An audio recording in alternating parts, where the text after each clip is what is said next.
বিএনপির ভারপ্রাপ্ত চেয়ারম্যান তারেক রহমান ও ডাক্তার জোবাইদা রহমানের একমাত্র সন্তান ব্যারিস্টার জাইমা রহমান ২৬ অক্টোবর প্রথম প্রহর থেকেই জন্মদিনের শুভেচ্ছায় ভাসছেন তিনি।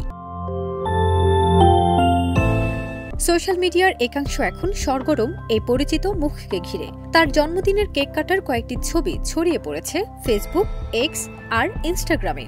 হাস্যোজ্জ্বল মুখ, পাশে পরিবারের সদস্য ও ঘনিষ্ঠজন, আর মুহূর্তেই ভাইরাল সে দৃশ্যগুলো। মন্তব্যে ভরে গেছে শুভেচ্ছা, ভালোবাসা আর প্রত্যাশায়। বাংলাদেশ জাতীয়তাবাদী দল বিএনপির পক্ষ থেকেও তাকে জানানো হয়েছে আনুষ্ঠানিক জন্মদিনের শুভেচ্ছা। দলের অফিসিয়াল ফেসবুক পেজের বার্তায় বলা হয়েছে, জাইমা রহমান তার শিক্ষা, সংস্কৃতি ও মানবিক চিন্তাধারার মাধ্যমে এক নতুন প্রজন্মের অনুপ্রেরণা হয়ে উঠেছেন। লন্ডনে আইন ও মানবাধিকার বিষয়ে উচ্চশিক্ষা সম্পন্ন করে তিনি নিজেকে গড়ে তুলেছেন একজন প্রজ্ঞাবান ও আত্মবিশ্বাসী। আন্তর্জাতিক মঞ্চে একাধিকবার বাংলাদেশের প্রতিনিধিত্ব করে তিনি দেখিয়েছেন নতুন প্রজন্মের নারীর কণ্ঠ কতটা দৃঢ় ও ইতিবাচক হতে পারে।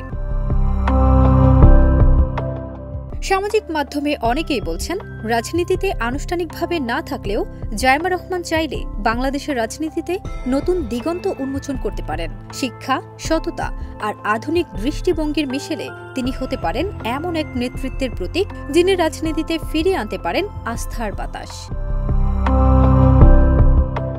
কেউ কেউ বলছেন, জাইমা রহমান যদি ভবিষ্যতেও রাজনীতিতে সক্রিয় হন, তবে তার আন্তর্জাতিক অভিজ্ঞতা ও তরুণ প্রজন্মের ভাবনা দেশের রাজনীতিতে এনে দিতে পারে নতুন ভারসাম্য।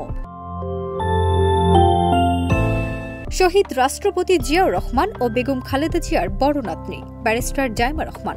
তিনি রাজনৈতিক পরিবারের উত্তরাধিকার। তাকে নিয়ে আশাবাদী দেশের অনেকেই। ফারজানা নিকিতা, দেশ রূপান্তর।